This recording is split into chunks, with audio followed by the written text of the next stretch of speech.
Welcome to the Light Your Heart with Hope podcast. I'm Erin, and I'm so thankful you're here.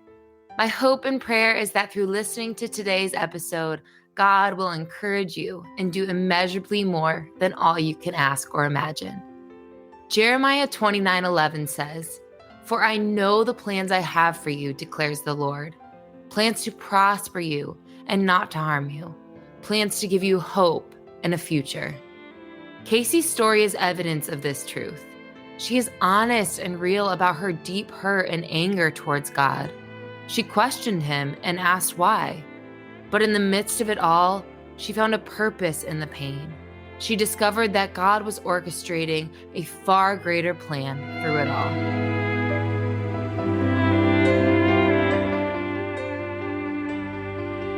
So we've been together for almost half my life. We met at our high school. We had the same biology class. After that, we graduated, went to college together. He went to grad school and I got a job. Got married after he graduated to be a physical therapist. And we bought the house. We got the dog, and then came Dawson. And it just seemed like we did everything right, and then hell broke loose. A little about Dawson. He was born July 16th, 2019. He was perfect. He was everything. And then about 4 months in, we started questioning some stuff. He wasn't getting head control. He wasn't drinking as much formula as he usually was drinking. He got really sick and had a hard time bouncing back. But the main thing the pediatrician was worried about his head and neck control. After a couple of months denying something was wrong, something can't be wrong with my kid. Not us. Like, no way. We finally went and saw a neurologist about 4 or 5 months in, and they did the laundry list of tests. February of 2020, he got diagnosed. I think that was the worst day of my life. More than the day that he passed. Just getting that diagnosis, you're already grieving. And I remember what I was wearing, what Alex is wearing, where he was sitting, the time the call came in, everything about that day. And I just remember being so upset, so mad. And my mind went to every dark place.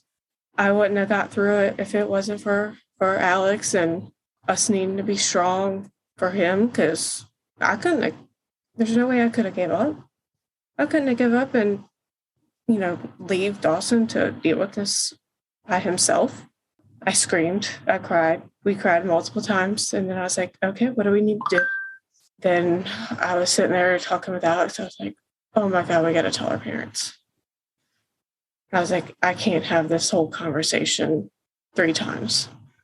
So that night we had all of our parents. So my mom, my stepdad, his parents, and my dad and my stepmom. I just said, everybody come over that night. And this is all diagnosis day because I can't keep it from them. I said, y'all just come over at 6 o'clock. Please don't ask me questions. See you then. This is important. I just laid it all out. And like I said, that was the worst possible day. Just seeing their faces. Because he was like first grandbaby for most of the parents.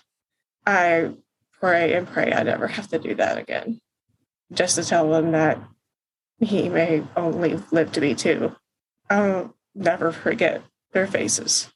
There's a lot of denial back then.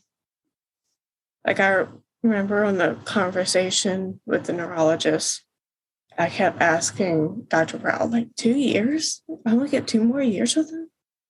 This can't be happening to him. No way. Are you sure? Did you run enough tests? What is this disease? I've never heard of it before. And she kept saying, and I realized now she was gently putting down, telling me only 2 years of life, and he's 6 months old. So you're not going to get that 2 years. You have less time. But it wasn't registered with me. And we talked later, and Alex said, you just kept circling and circling, and she's trying to tell you as gently as possible, about this disease and his life expectancy. And I'm like, I told him, I said, was it clicking? I couldn't believe it. I never heard of this before. When I wrote it on the paper, I spelled the disease wrong. How did we not know about it? How did we not know about this gene? Like, we should have known. I'm a mom. I should have known about that I carried this gene. Why did I know? I gave this to him. This is my fault. And he kept saying, we can't blame ourselves for this. How are we supposed to know? I said, I don't know, but this is our fault. He said, you can't go to that place. All the support from our family, they were there like every weekend, bringing us food, cleaning our house, giving us a break. Crazy after that day. And this was at the very beginning of COVID. It was right when COVID was hitting. So we got diagnosed February 24th of 2020. It was hell just dealing with COVID procedures, parents, and who could be in the room, who could stay over. And I straight told him, look, both of us are staying overnight in this room. I said, my child was given a terminal illness. I am not leaving this room, and neither is my husband. I said, so you need to figure stuff out. I said, I don't care what you need to do, and I don't care who I need to talk to. We are not leaving his side. So thankfully, they compromised that Alex could take him to the surgery. One person could take him to the surgery, but I could join them later on in the room. I don't think I could have sanely, emotionally seen them take him off the surgery. So I stayed back at the hotel, and it was the best possible for my sanity, my emotions, everything. He's stronger than me. And he kept me updated, and it was a quick procedure and everything. And it was just the craziest month between February and March I think I've ever experienced. Tell you, you're going to need this, you're going to need this, you're going to need this. He's at this stage right now, and then to hear that he is cognitively all there broke me, because I know that he's all there, but he's seeing other people walk and laugh and talk makes me wonder, like, is he like, why can't I do that? Why can't I go play with that toy? Why? How come I can't do that? When she said that, it broke me and Alex, knowing that in his brain, he knows everything that's going on. But he knows he can't do all these things, and he doesn't know why. Killed me inside. So I was mad at God a lot. I was like, why us? We did everything in life right, by the book. Meet, get married, get the dog, buy the house, be financially stable, and have the kid. And why us? I would like to think we're good people. Why doesn't this stuff happen to people that don't, that aren't good, that do bad things? A lot of people told me that, special people, they could take care of special needs people, kids, or God doesn't give you what you can't handle. And when you're going through that, you don't want to hear it. You're just like, or they'll just say, like, I'm praying for you. And you're like, okay, thanks. And you go about your day. But the support that we got was just overwhelming. And I think we got at least 10 cards in the mail every day from people I hadn't talked to in years. And somehow they got our address and was sending us gift cards or just nice letters. And it was insane. And a GoFundMe was starting, and people were donating that I didn't even know. And I was surprised that some people cared that much about what was going on with us. And so that's where I was like, okay, like we're in a pretty bad situation, but God is helping us in little ways like this. We did our daily tasks of medicines and treatments and feeding times and alarms on my phone to make sure I don't miss anything. There was a lot of times where I was just mad. He would have a hard day and I was kicking doors and throwing things. But I tried to not have that in front of him because I kept telling myself, he's all there.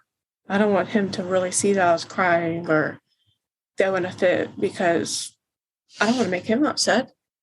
I knew that God was showing me that he was all there and okay, because how he would look at us, it was like he was smiling he couldn't physically smile, but he was smiling with his eyes. And he would just look so bright. He would communicate, like, for a kid to not be verbal, he had his own personality. He would just roll his eyes at some stuff, and the way he would look at you, he was just like, you could tell he was smiling, and he would love to, we call it monkeying, is where he would just lay on your chest and you would feel him like gripping tight. He definitely would tell you like how he was feeling. There was days where I just pray for a miracle. Like, I don't know how long I could do this. But the next day I get back up and do it all over again because I can't give up for him. I can't give up for Alex. I can't give up for my family. So then it was like October, he started getting really sick. He got some virus. I still don't know what he got. And I knew this was like his passing. I've never seen him like this. I was sectioning like stuff I've never seen before. I was telling family, like, if you want to come see him, you need to come see him now. But he made it through that. He made it to another Halloween. And then one night in November, it was just us at the house. And Alex was downstairs and I was upstairs with him. And he slept with us to make sure like we could suction him in the middle of the night. He was propped up. And he just passed. And we were both there, and Alex tried his CPR and he caught a couple more breaths and he just passed. And that was the passing that I had been praying for. Something peaceful, no pain, no struggle. It was just, he just drifted. And as sad as we were, and I had to make those calls to our parents, which is terrible, God took a relief off our shoulders. Because, selfishly, we didn't have to deal with the hell that we were going through. But I knew that, like, he was doing all the things he's wanted to do, that he's watched other kids do, that he got his smile and his laugh back. And that he already had a bunch of buddies up there, like Hunter and like other crappy parents that we've talked to, just waiting for him. So I had to look at the brighter stuff. And the next day, family came over. Yeah, it was a little sad, but we made it into a happiness. I wouldn't say happiness, but it was more of a gathering. Not a lot of people were crying. We were just hanging out at the house. Alex cooked breakfast for everybody. And people were like, we should be cooking breakfast for y'all. And he said, no, I love cooking breakfast. I'm doing what I love. I'm going to cook breakfast for everyone. And we all sitting outside on our back porch. We cracked open some drinks at like 11. Cheers to him. And we started making plans. We were still making calls, and my phone was blowing up, and that was that. And just started making the plans, and we would have our breakdowns, but I think everybody knew that that day had finally come that everybody was waiting on. And we could just keep going everybody knew he was happier. He never complained. He always just looked at you so happy and would stare at you in the middle of the night, just looking. That's his story. I was afraid the whole 8 months of his diagnosis. I was afraid for when that day was going to come of when he passes. I'd go to sleep at night like, all right, is it going to be tonight? Am I going to wake up and he's still going to be there? Or what if something happens while Alex is at work and I'm just by myself? What do I do? But I just had to trust God that when it was time for him to take Dawson, that he would take him peacefully and where Alex and I would be together. And he did. And I had always told Dawson, I told this day one, I had told him, when you are tired and when you are hurting and you have had enough, just go. We'll be okay. I told it to him plenty of times. I was like, because I cannot be selfish and have him in a world where he is in pain. And I told him, I was like, Mommy and Daddy be okay. We'll be all right. I don't want you to suffer for us. And he would just look at me like he said, okay, I understand. Just with his big wide eyes.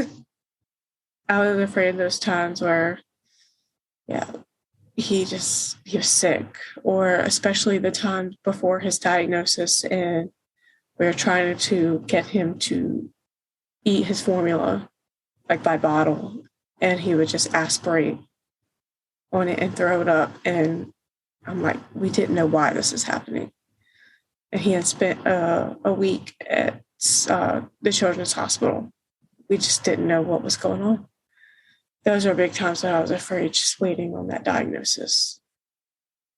And even when we got that diagnosis, even though it was devastating, it is partly a relief as well, because I wasn't constantly wondering and searching on Google and like, is it this? Is it this? Why is this happening? Trying to find an answer myself. And it never came up, Krabbe. I thought he had, I think it was cerebral palsy, but Krabbe didn't even come up, or leukodystrophy didn't even come up. So I was completely blindsided. There were plenty of times where I was mad at God. Like, why did this happen to us? Why did you create a disease so cruel, so painful? Like, what was the purpose of it? Like, I know God has a purpose for everything, but what was the purpose of that? I know he has a reason for everything. I'm still trying to find the reason for everything, for our situation. And I know I'll find it one day. And that's why I'm trying to get newborn screening in Virginia.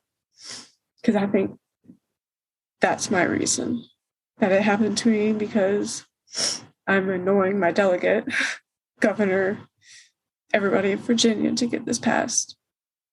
And I'll keep annoying them until it is.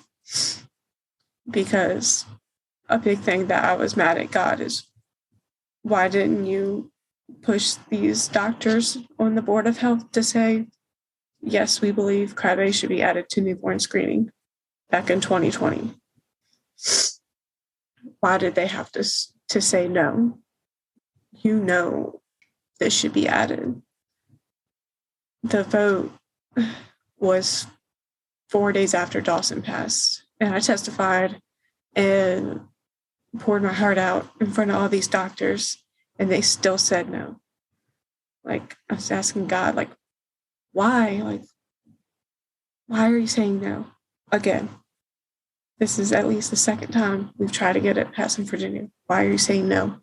Again, and putting lives in jeopardy for other kids. And I don't have the answer for that. I know he does. But we're just going to try again. There are plenty of times where I've been mad at God, but I just try and say, well, that's not God. That anger is not God talking. That's the devil talking. the positive is God talking, and even though I don't really see it now, it'll come. And God brought me a healthy Lucas, and he's helped me heal tremendously as well. And he looks just like Dawson. Looks just like him.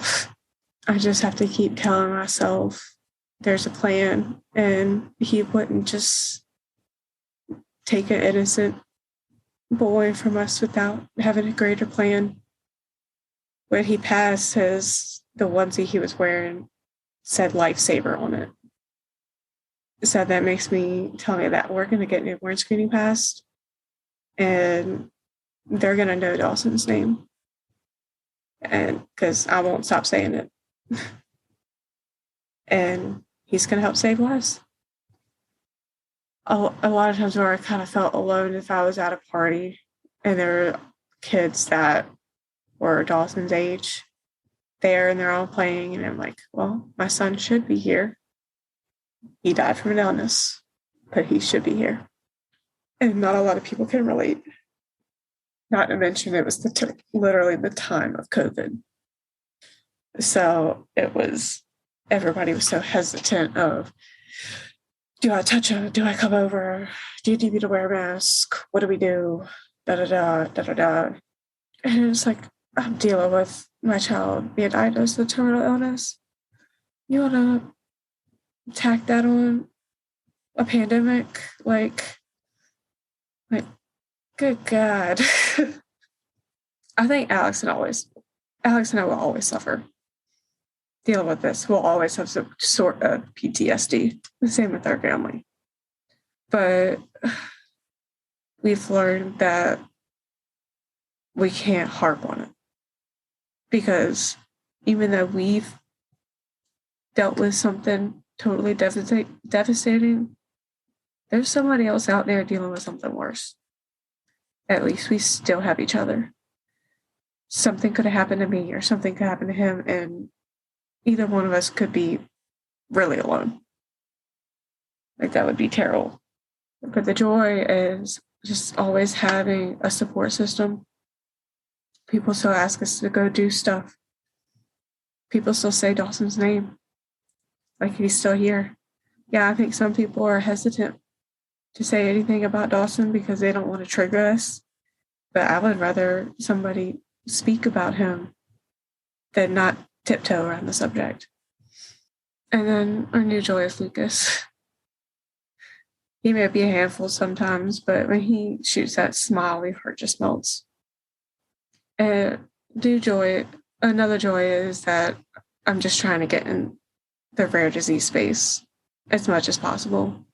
Created a fund in Dawson's name and just newborn screening, and just really started that fight and just helping families. And Alex has been reaching out to other families as well, just that he's seen like on Facebook and such. But even though we've gone through something so terrible, something unspeakable, I can't live my life in fear anymore. I've lived my worst fear. So it's just time to live life.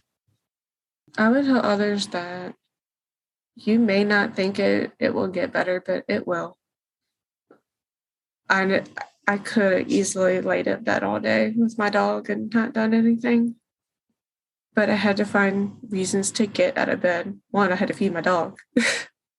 And two, I had to get out of bed, for Alex, for my family, for my friends, because me going into a deep depression would not help anybody. I could have easily just shut out anything and everything about Krabbe disease, unfriended all those Krabbe families, and just act like this all never happened. But who would have that helped? Nobody. So I just decided to take the more active approach and get more involved. I knew that it would be a hard journey recovering and we're still recovering. It will always be recovering. But I was just, as time goes on, I don't cry every day anymore. I can look at his pictures and not be so sad. Because I remember what I was doing that day. Like, we were listening to Minnie Mouse or playing Baby Shark, or, we had pictures done and, things like that. I start to more remember the good than the bad, because I try and block the bad out as much as possible. And I just keep telling his story to help other families. Because if I didn't, what good would this have come from it? Dawson went through this for a reason. If I don't do anything about it, I need something good to come from this. And I believe telling my story, helping other families, getting newborn screening pass as much as possible, joining organizations is all I can do as a mom after living this hell. And I would just tell other families, get out of bed, find a purpose, and it will get easier day by day.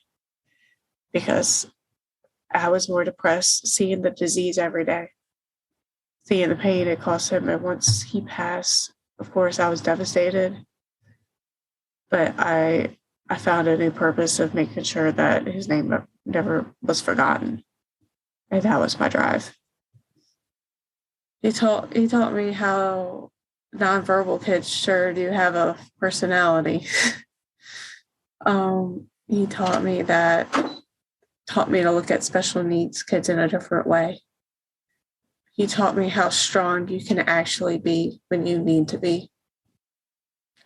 He's taught me what everybody was telling me, even though I didn't want to hear it. God won't give you what you can't handle. I didn't want to hear it at the time when everybody was telling me that. But it's the truth. I didn't think I would make it out of this whole situation. But I did. And even though there's things that I'll always carry it in the back of my mind, just wondering if, like I said, these tests are correct when it comes to Lucas, or what if this happens again? How am I going to deal with it? And just the laundry list of fears that come out of going through this experience. I know that he'll always be there to guide me through this process. I can't count the amount of times I have asked God why, or the seasons in my life where I was angry at him. I would cry out to him, how could you let this happen? More pain? What is the purpose in this? Listening to Kasey's story reminded me that God is a good God who is able to hold all of my whys and gracious enough to hear my desperate cries of anger. Kasey's testimony is a reminder that no matter how deep the pain, God's plan is greater. To learn more about Kasey's story, check out the link in our show notes below. Thank you so much for being here, and I hope that Kasey's story encourages you to share your own story. You matter. Your life matters, and your story can make an impact that matters for eternity. Make a difference today for someone who is fighting for their tomorrow.